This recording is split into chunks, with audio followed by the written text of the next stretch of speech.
Social एवं micro blogging company Twitter पर मुकदमा दर्ज और मुकदमा भी ऐसी गंभीर धाराओं में है कि उन्हें जमानत कराना ही पड़ेगा। जमानत भी नहीं होगी, जेल जाना पड़ेगा। यह है सोशल मीडिया प्लेटफॉर्म ट्विटर, जिसमें शॉर्ट संदेश कम शब्दों में संदेश देते हैं। वैचारिक आदान प्रदान भी होता है। एक अमेरिकी नेटवर्किंग माइक्रो ब्लॉगिंग सर्विस है जिसे ट्विटर कहते हैं, और मैसेज का जो आदान प्रदान होता है उसे ट्वीट बोलते हैं। रविशंकर प्रसाद जो कानून मंत्री हैं, उनका भी ट्विटर अकाउंट कुछ देर के लिए बंद कर दिया गया। देश में बड़ा भूचाल आया। लाल पीले हुए रविशंकर प्रसाद और कहा कि भारत के जो नियम हैं, प्रचलित नियम जो बनाया गया है, उसे मान नहीं रहा है। ऐसे में अब तो कई एक मुकदमे हो गए, और मुकदमे ऐसे हुए कि ट्विटर के जो एमडी है वह और जो इसके और भी काम देखते हैं वो लोग परेशान हैं। 2 लोगों पर अपराध दर्ज हुआ है। एमडी मनीष माहेश्वरी और अमृता त्रिपाठी, ये भी हेड हैं उसकी, और दोनों लोगों को संभवतः जेल जाना पड़ेगा। यह मुकदमा दर्ज हुआ है मध्य प्रदेश में। वहाँ के गृह मंत्री ने आदेश दिया था। दूसरा, बाल अधिकार संरक्षण आयोग ने भी आदेश दिया था। उसके बाद भी दिल्ली पुलिस ने अपराध दर्ज नहीं किया। बाल अधिकार संरक्षण आयोग ने रिमाइंडर किया और पूछा कि अपराध दर्ज क्यों नहीं हुआ।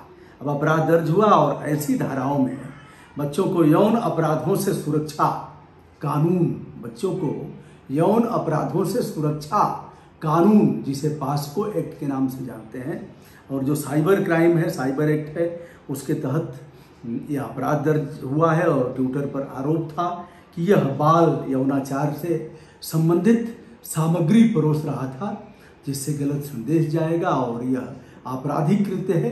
ऐसे में ट्विटर के अब अधिकारी बचेंगे नहीं। और एक मुकदमा बजरंग दल के सह संयोजक कोई भाटी साहब हैं, उन्होंने दर्ज कराया है।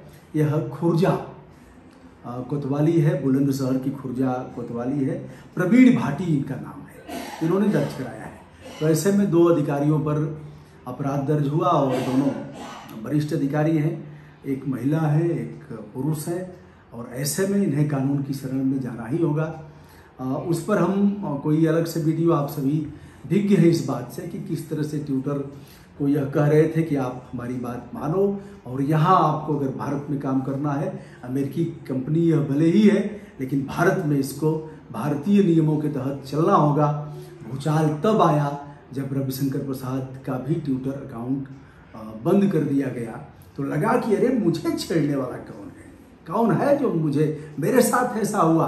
फिर इसके बाद यह सब गतिविधियां हो रही हैं। यद्यपि इस साइट पर इस तरह से बाल यौनाचार संबंधित जो सामग्री परोसने की बात है, यह दुखद है। दूसरा, एक और बड़ा आरोप है, जो भारत का मानचित्र है उससे छेड़छाड़ करने का आरोप है। यह कि जम्मू कश्मीर और लद्दाख को उस भारत के मानचित्र से पृथक करके दिखाया गया है, जिस पर भावनाएं आहत हुई।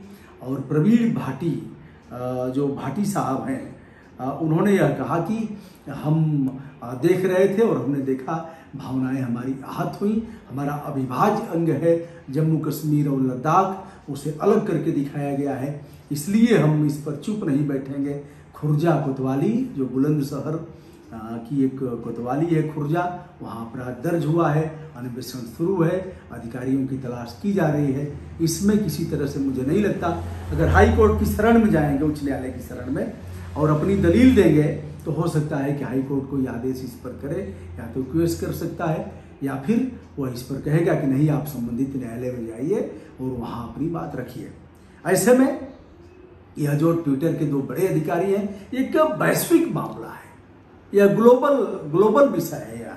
इसे संयुक्त थोड़ी सी सीमाओं में है। यह मध्य प्रदेश में दर्ज हुआ है और खुर्जा में दर्ज हुआ है। इसे देख करके इसका अवसान यही नहीं मानना चाहिए। यह वैश्विक है, चूंकि अमेरिकी माइक्रो ब्लॉगिंग सर्विस है यह, और जो इसके यूजर और उपभोक्ता हैं वह व्यापक मात्रा में है।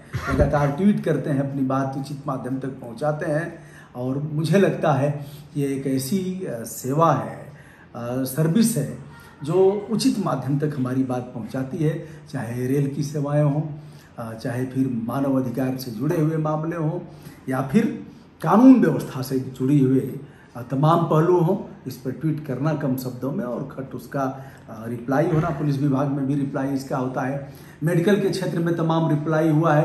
कोरोना संक्रमण में जिनको ऑक्सीजन नहीं मिल रहा था उन लोगों ने इसका प्रयोग किया है, यानी मल्टी डायमेंशनल, बहुआयामी इसके प्रयोग हुए हैं। अब देखना है कि जो ट्यूटर इंडिया के अधिकारी हैं वह किस तरह से जमानत कराते हैं, जमानत मिलती है कि नहीं मिलती है, जेल जाते हैं तो कितने दिन के लिए जेल जाते हैं, उनके अधिवक्ता इस परिप्रेक्ष्य में क्या तर्क रख रहे हैं, और वाक तथा अभिव्यक्ति की स्वतंत्रता का अधिकार जहां इस मामले में जिसका विश्लेषण किया जाएगा, जिसके आलोक में यह बात की जाएगी, वहीं आर्टिकल 19 जो आर्टिकल 21 का भी इसमें होगा, और वाक अभिव्यक्ति की स्वतंत्रता का अधिकार जो आर्टिकल 19 है इसका भी होगा।